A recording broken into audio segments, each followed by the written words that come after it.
அஸ்ஸலாமு அலைக்கும் வரஹ்மத்துல்லாஹி தஆலா வபரகாத்துஹு.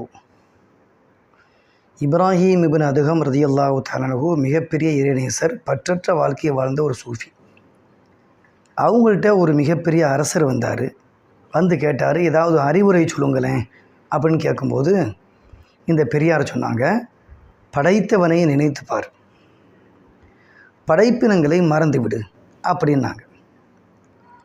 இன்னும் ஏதாவது சொல்லுங்களேன் அப்படின்னு சொல்லி, திறந்து இருக்கிறத மூடிடு, மூடி இருக்கிறத திறந்து விடு அப்படின்னாங்க. அப்போ அந்த அரசர் கேட்டார், நீங்கள் சொல்கிறது எனக்கு புரியலை, கொஞ்சம் விளக்கமாக சொல்லுங்களேன்னாங்க. பணப்பையை மூடி வச்சிருக்கிற அதை திறந்து விடு, தாராளமாக செலவு செய்யி.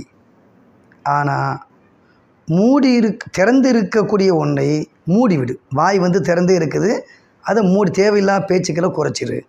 இதை செஞ்சாலே இறை திருப்தி கிடைக்கும் என்பதாக சொன்னதை பார்க்கின்றோம்.